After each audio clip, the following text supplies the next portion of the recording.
Welcome to the show. We are Royally Unfiltered, where we take you behind the palace gates like never before.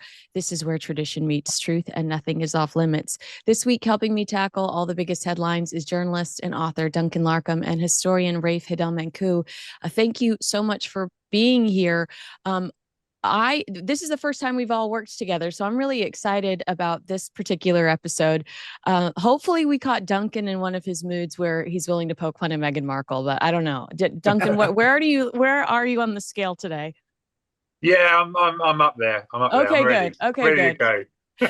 Well, Rafe, this was a fun story that popped up on the New York Post and the Daily Mail, or I'm sorry, the New York Post and Page Six yesterday. It says exclusive Queen Elizabeth II banned Netflix CEO from swanky Windsor Castle bash. Uh, First of all, of course, you're thinking karma for that. The queen, the poor queen, was still alive, didn't even know how horrible the documentary was. But we've learned that Queen Elizabeth barred Netflix's Ted Sarandos from an exclusive business reception at Windsor Castle, reportedly over Netflix's portrayal of the royal family in the hit series The Crown, which I saw you talk about a lot when it was out, and you had some opinions regarding the legitimacy of some of their storylines. This happened about 4 years ago ahead of the UK Global Investment Summit in October of 2021. And Sarandos was one of several US executives recommended by the British government for an audience with the Queen. And according to three senior conservatives close to the then Prime Minister Boris Johnson, the royal family came back and said, absolutely not. Does this surprise you at all? Does it surprise you at all that Boris Johnson would think that the Queen would want to sit down with the same people that would create something like The Crown, which was not necessarily flattering to her family? No, I mean, well, Boris Johnson just doesn't think, period. I don't think even he just wanted lots of important people there to bring up British trade and industry. We know that Princess Eugenie has previously expressed her enjoyment of The Crown, perhaps of the early episodes in the distant past. But yes, there's no surprise at all that Her Majesty would be, as I said, furious about how Prince Philip was portrayed, particularly as a harsh father, but also the very painful, depiction of the love triangle between, as he then was, Prince Charles and Diana, and of course our current Queen.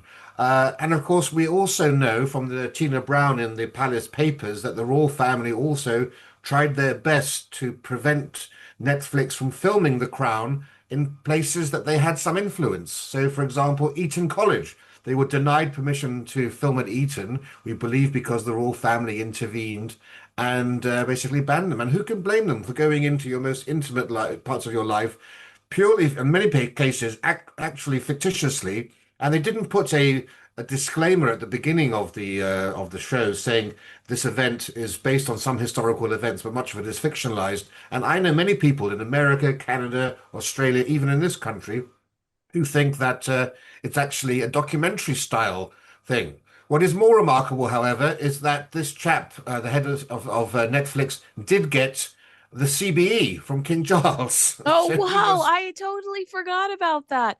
Well, he I mean, was it gives made. you kind of an understanding of the different households, because I'm always so fascinated by how every royal entity, whether it's King Charles and Queen Camilla, the Prince and Princess of Wales, they have their own men in gray suits. They have their own bosses in the background navigating things.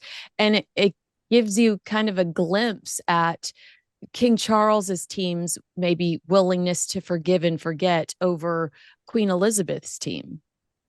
Oh, no, I don't think so, actually. Really? So, the reality here is there are some honours that are in the King's gift. Order of the Garter, Order of the Thistle, Order of Merit, Royal Victorian Order. The King decides who gets that. But the Order of the British Empire and a few others, those are state honours. So the government decides who gives that in the name of the King, and the King just has to go along with it. Oh But my what's very God. interesting, of course, is that your viewers will be very familiar with those investiture ceremonies at Buckingham Palace where the late Queen or the King or Prince William will hand out the medals or will make someone a knight by dubbing them on the shoulder. That didn't happen for this chap. He had to go not to a royal residence, he had to make do with the British Embassy in Washington, where the ambassador handed him the medal. I think they weren't willing to actually ask. They didn't dare ask a member of the royal family to confer the honor on him. Oh, I love that. That was such good intel. That is so funny to me. Duncan, did you watch The Crown? And did you have any issues with the way that it played out? I know specifically that Prince Philip was really upset about one storyline involving him as a young boy feeling like he was responsible for the death of his siblings. I mean, it did seem kind of wild at times while you were watching it go. The ghost of Diana appears at one point. I mean, come on. Yeah, exactly. I mean, the official, the interesting thing about this is the official line from the palace was that nobody watched it. Yeah. And I remember having trying to find from Buckingham Palace whether or not trying to find out whether or not the Queen had watched it, and the official line was no, not at all, no, she wouldn't, and none of the royals would give it the time of day, if you like. But yeah, I mean, it touched a nerve. I'm sure of that, and I think who wouldn't, who would have a documentary made about their own family and their own family's history without A, being interested in watching it, and B, being offended by what it might show. So I think it's interesting to hear that the Queen intervened to stop the head of Netflix, or whatever his name was, to actually turn up at Buckingham Palace or Windsor Castle. I think that shows just how deep the feeling was within the royal family. They didn't like the crown, and they didn't like it. It was too close to home. Rafe, I do think King Charles is doing a documentary with Idris Elba that it will be on Netflix though about the King's Trust. So I guess in a way he sees that Netflix has an incredible reach, but will he hesitate to put his guard down knowing how deep they are in with the Sussexes? Well, I don't think Edris Elba would want to be in a position where he puts his sovereign in that position as well. I would have to say he's a decent chap. But obviously, I mean, the thing is, the king is a very skilled person when it comes to the media and will know what is and what's not appropriate, and will have his team around him too. I don't know what control the king would have over the final cut as well. But no, I think he knows that Netflix is, of course, the world's most watched streaming service. It's the best way to get his message across. And I don't know whether he regards them as the devil, but on occasions you have to deal with the devil for the greater good. And Duncan, when it comes to Harry and Meghan's relationship with Netflix, they've always said that Netflix as far as I know, The Crown has stopped. There have been discussions about maybe a prequel, which I always thought they should have started earlier anyway, because a lot of the stuff that happened much earlier was far more interesting than what we got towards the end.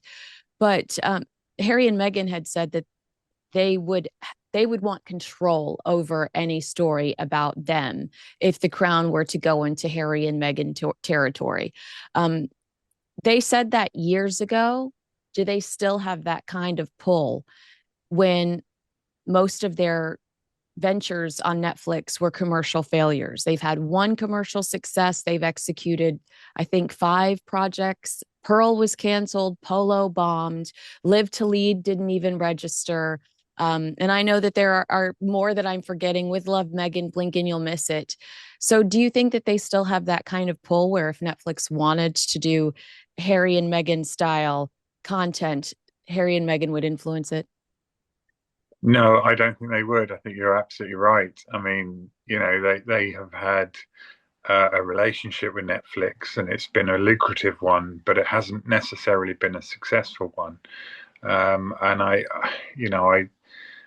think if Netflix will do what they want to do, frankly, I think they're bigger than Harry and Meghan. as much as Harry and Meghan might like to have some sort of influence on it. I simply don't think that'd be the case, no. As a royal reporter, I'm always digging into international stories, but nothing's more frustrating than hitting that content block online. That's where ExpressVPN comes in, a virtual private network that creates a secure tunnel for your online activity, keeping it private and safe. For unblocking, it lets you change your online location to any of 105 countries. I use it to access UK and global libraries. I recently watched my latest Meghan Markle documentary on Channel 5, thanks to ExpressVPN. No more missing out. Privacy wise, it hides my browsing from ISPs who sell data, crucial when researching sensitive topics, and on public Wi Fi during travel. Its encryption protects my logins. ExpressVPN's the best, fastest speeds, no log servers audited by PwC, connects up to 14 devices, and their new tiered plan starts at just $3.49 a month. That's like 12 cents a day. It's unreal. Find out how you can get up to 4 extra months by clicking the link in the description box below. expressvpn.com/Kinsey. That's expressvpn.com/Kinsey. All right, Rafe, work is reportedly underway to remove disgraced Royal Andrew Mountbatten Windsor from Royal Lodge ahead of his 66th birthday next month. Happy birthday. Here's a new house. I don't think that's that bad of a deal. According to The Sun, renovations were in full swing yesterday. And what's being described as this new exile in the Sandringham estate, a beautiful estate. What they saw popping up was a private fence, extra security, including CCTV, and several new doors were lined up, ready to be installed. Do you think better late than never, or do you? I don't know what the temperature is over there. Are people fed up that he's still at Windsor? Yeah, they are because, of course, it's not one of the king's private estates. So, of course, the idea was to remove Andrew from any connection to the public purse. By having him on Sandringham, he could be secluded and isolated, and essentially sent into exile, where people would hopefully forget about him being there. He does have a few more months to stay there at Royal Lodge, but of course, people do want him out as soon as possible. It had originally been mooted by Easter, some now saying, of course, before his birthday next month. Marsh Farm isn't ready yet. Marsh Farm doesn't actually have any real royal residence history. All the other properties there do. Marsh Farm really is somewhere no prince wants to go. It's very small, only has 2 reception rooms and some outbuildings, but it does require a lot of renovation. So it's not going to be ready for habitation anytime soon. Question is, where would he go? Would he go to Park House? Of course, that's where Diana was born. Wood Farm is where his father, Prince Philip, the Duke of Edinburgh, lived during his retirement.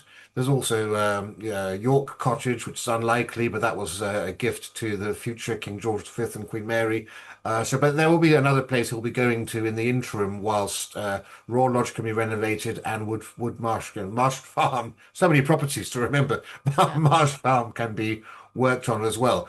But a real decline to go from the grandeur of that 30-room mansion at Royal Lodge to Marsh Farm, which essentially is very much a simple, humble farmhouse. Rafe, and I want to ask you about this too, Duncan, but Rafe, have we discussed, you said something specifically that led me here. You know, you said out of sight, out of mind, basically. That's how people want to deal with Prince Andrew going forward. And I'm not trying to be cruel, but I think that Beatrice and Eugenie around are a pretty aggressive reminder of the embarrassment and the chaos surrounding Andrew and Fergie. And I have most people push back on me and say we shouldn't punish their children for what they did. But in the court of public opinion, and when we're just talking about, you know, the PR perspective, how can you not be reminded that Andrew's not there by the presence of his daughters? Do you have any issue with the way that the royal family continues to platform Beatrice and Eugenie? I know that King Charles has a soft heart. I know that this is the family in him when we see them close to him and his family.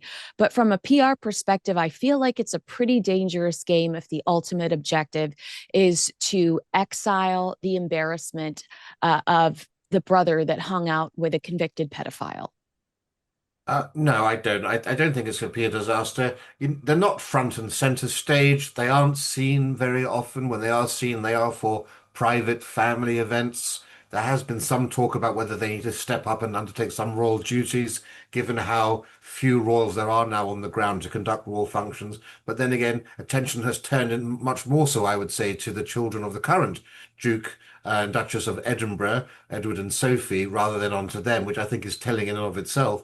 But the sins of the father must never be meted on the son or the daughter, and I don't think it will be appropriate. Now, of course, if you read Andrew Lowney's book entitled They Don't Come Out of That Shining with Gold, there are some suspect issues there regarding business deals and so forth. But by and on the whole, I think the British public understand that they aren't really responsible or connected to the reason for Andrew's downfall.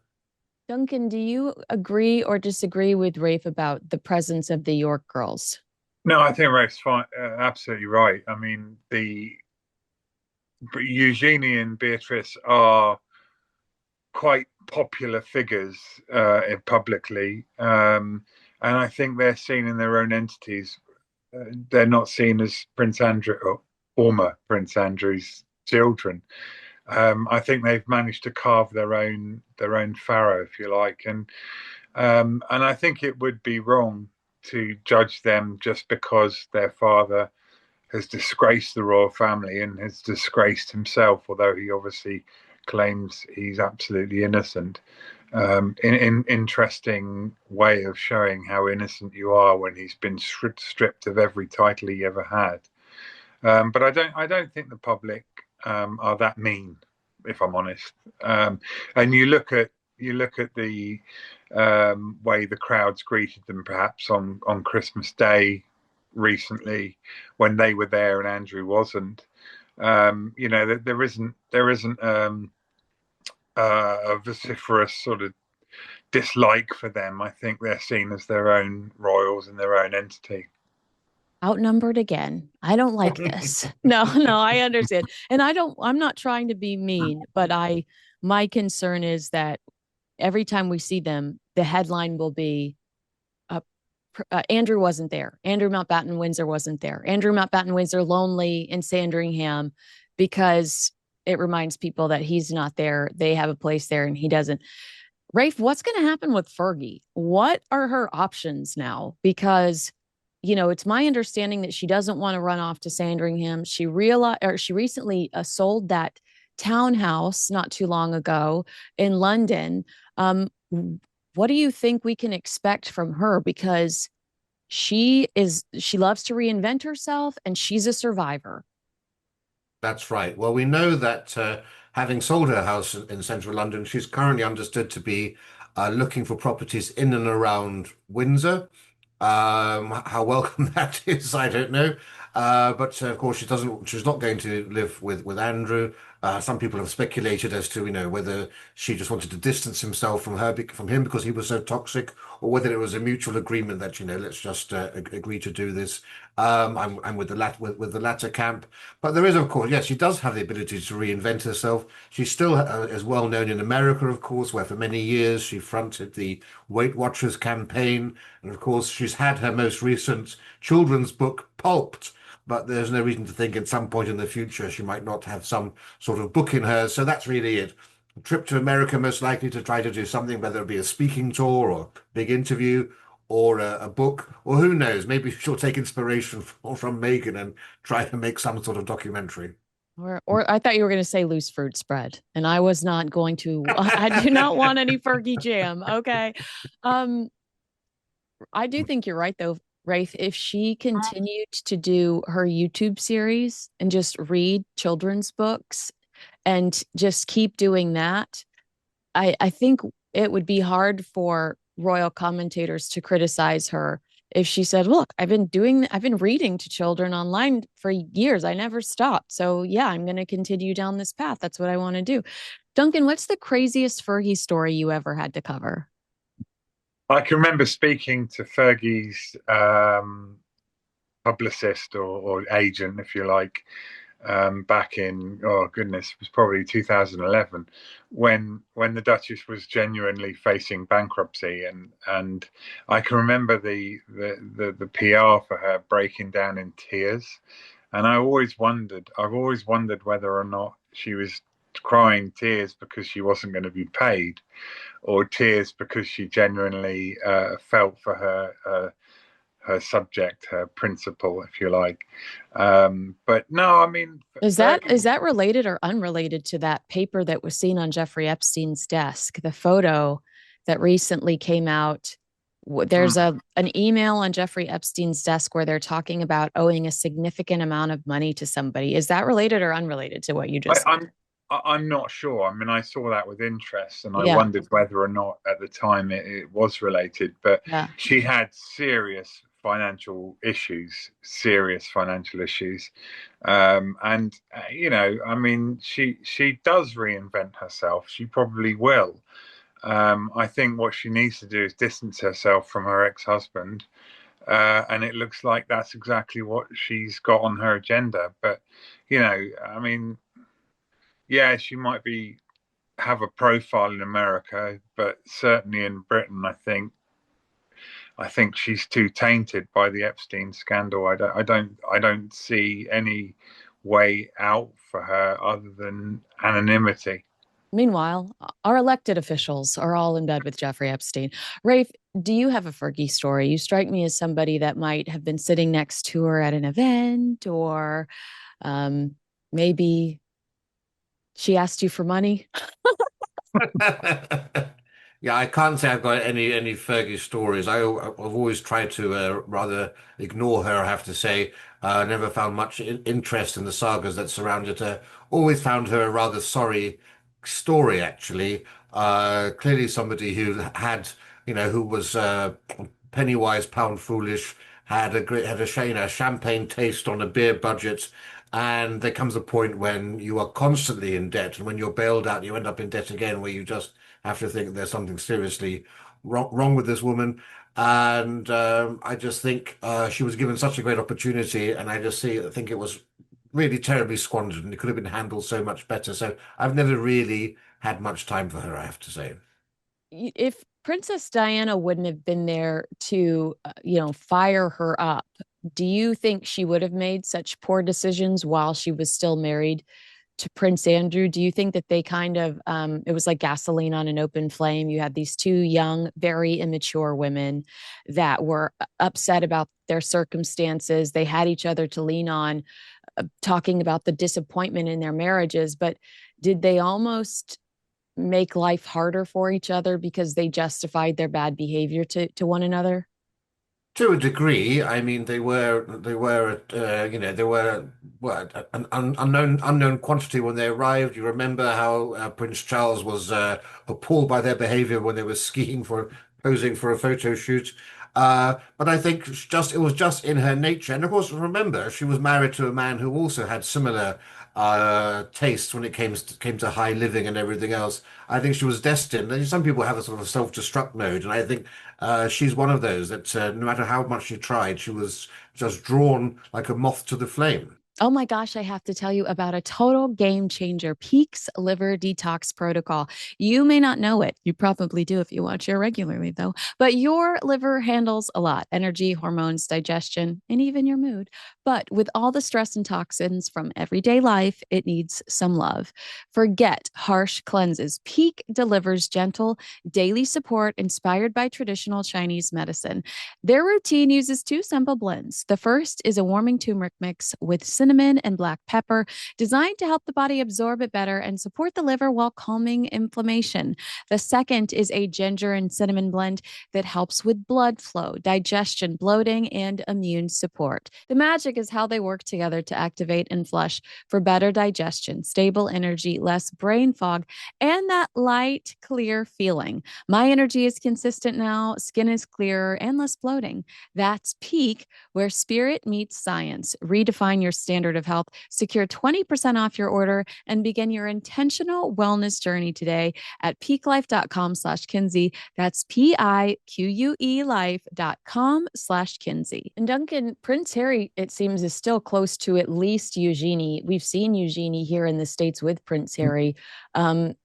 Do you think that he's never talked about Prince Andrew Andrew Mountbatten Windsor, except when those Russian YouTube pranksters pretended to be Greta Thunberg on a phone call that he took when he was in Canada over the holidays. The very first Christmas he stepped back, and the royal family didn't know they were stepping back. It was the Christmas that they were scheming, SussexRoyal.com in Canada. But he takes a call from somebody he thinks is Greta Thunberg. They talk about a lot of stuff, but he says he does not want to talk about Andrew. Do you think he's still close to his cousins? Do you think he's supported them throughout the downfall of Andrew? Because we just saw him over here at a Dodgers game getting booed. I don't know what's going on behind the scenes, though. No, I think Harry is close to his cousins, Beatrice and Eugenia. He that seems to be a fairly solid relationship that he has with them. Harry quite naturally has stayed out of the Andrew row, if you like, and as have, let's face it, the rest of the royal family. Nobody wants to be tarred with the same brush that Andrew has been tarred with. And I think he holds a soft spot for his cousins, definitely, and that continues despite all the headlines and so on. I think he can see the difference between his cousins, if you like, and his uncle. Rafe, the Princess of Wales, Catherine, is marking 1 year since she publicly announced that her cancer is in remission. This was a significant milestone in a journey that started 2 years ago with the revelation of her diagnosis. We found out she was having surgery, lower abdominal surgery, and then it transitioned into all of these horrible internet conspiracies. It was a very bad time for the royal news cycle and the social media cycle specifically. Following that announcement, she gradually began returning to public duties, and I do think that her household was very good at managing our expectations, saying, look, she's not going to be back to 100%. But it does seem like we're seeing her more and more. We just saw her today as well. What have been some of the standout moments for you in the last year since we've been seeing her getting back to work? Obviously, her Christmas Carol special is so beautiful and such a sweet experience. But are you excited to see more of her? And are you feeling like we are seeing much more of her post that horrible experience? Yeah, I think she's handled this whole episode brilliantly. I think she's dealt with the media in just the right sort of way, maintaining, of course, her privacy at all times. So we have no idea precisely what type of cancer she had or any details of her treatment beyond the very basics about it being preventative chemotherapy. And of course, we have seen, the Princess of Wales we've seen in the last few months is very different to the Princess of Wales we saw this time last year when, of course, she first announced her remission. And so we're already seeing a very different Princess of Wales than we saw before. I mean, she's already been to a West London hospital to highlight the importance of the National Health Service here and met with the volunteers. And on her birthday, a few days ago, she shared the last installment of her Mother Nature video series, which is which she launched last year, which looks at the power of nature. And of course, she hasn't made any overseas visits, for example, since she had the diagnosis. But she's going to be going up to Scotland this year. She's also going to host the England women's rugby team at Windsor Castle, I think next week or the next couple of weeks. So yeah, much more active public-facing work for her. But this period of having the diagnosis and the treatment and the last year of remission, I think has also, in a certain sense, been very helpful for her because her main focus is actually on raising her children. She and her husband are still the heirs to the throne. We remember full well when Princess Elizabeth, later Queen Elizabeth, was with her husband in Malta. Those were the happiest days of her life, and she wanted to enjoy those moments before she took on the responsibility of being king and queen. And this has given Catherine the chance to actually focus on her children. And we know, of course, and we think, it's very rare that they're going to have these moments later on in life, and the kids are at just the right age to benefit from that personal time with their parents.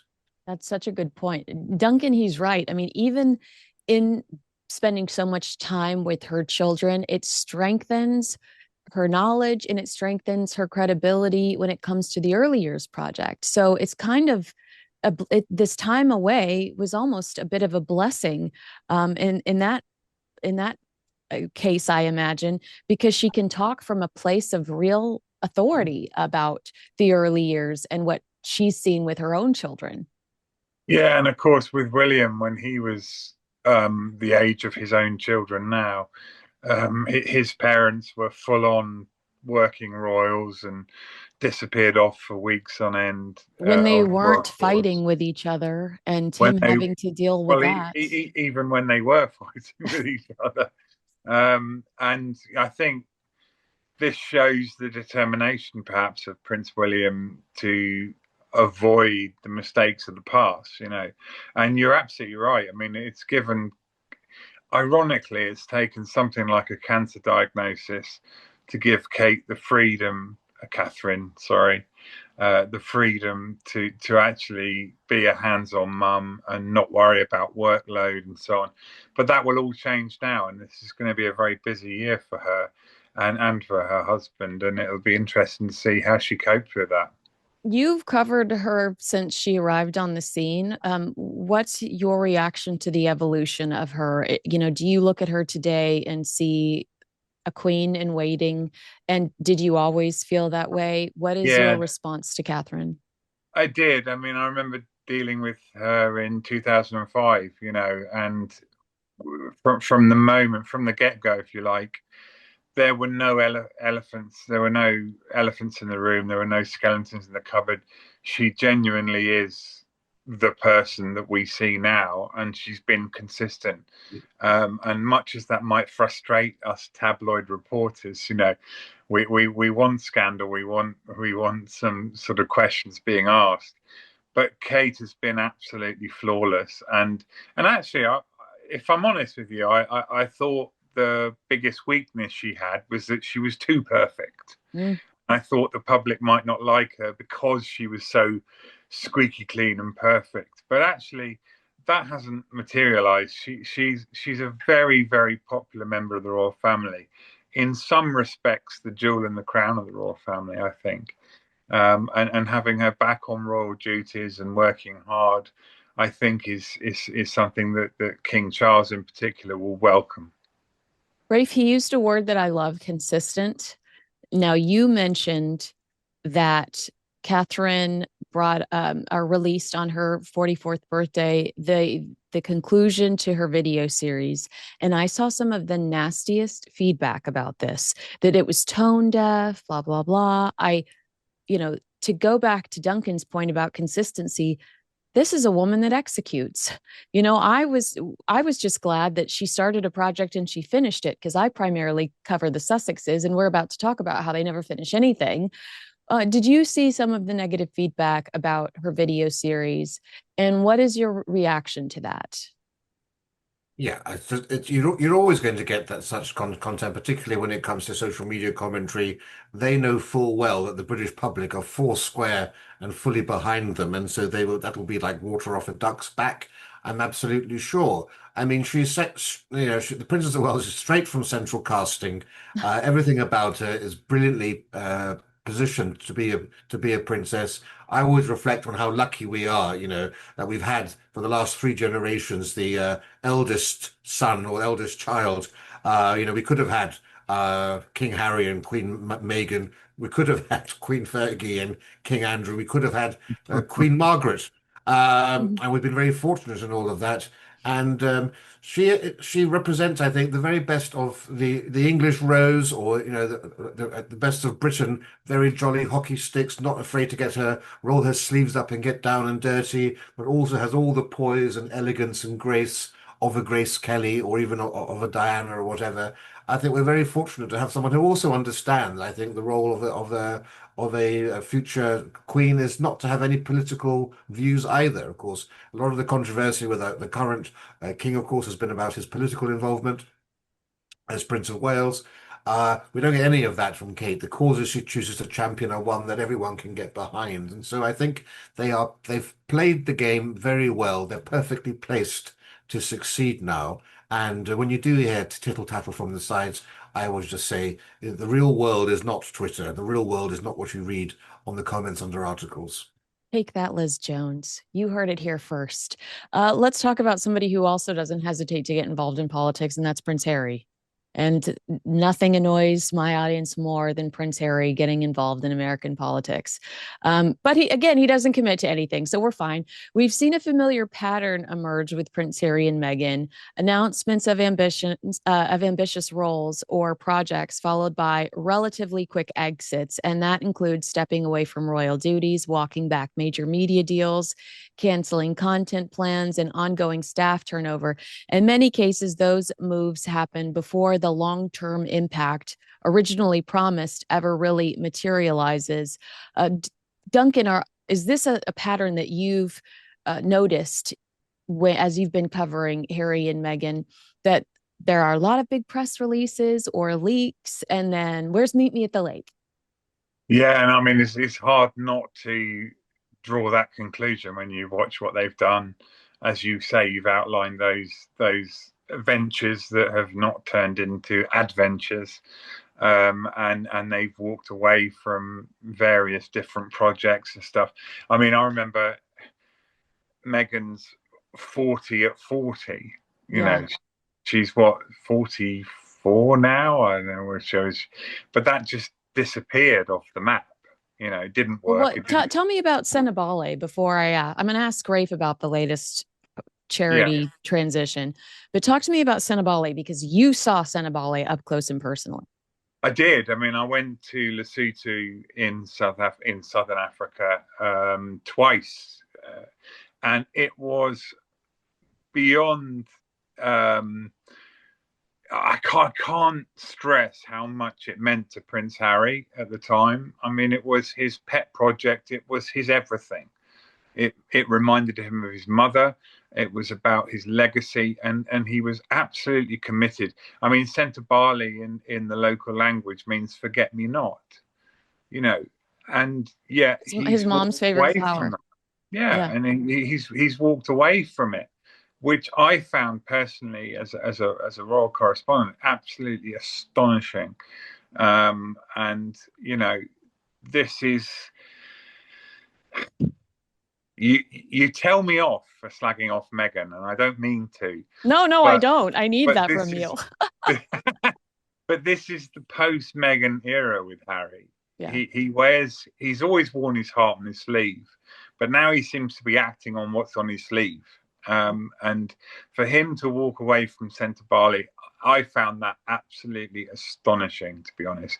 And if he's prepared to do that, he'll walk away from anything. Well, Rafe, let's talk about this latest story. According to the Daily Mail, Harry and Meghan have quietly pulled back from a children's online harm prevention initiative they previously supported. The project, known as the Parents Network, has reportedly been shifted out of Archewell, now operating as Archewell Philanthropies, and handed over to an outside group called Parents Together.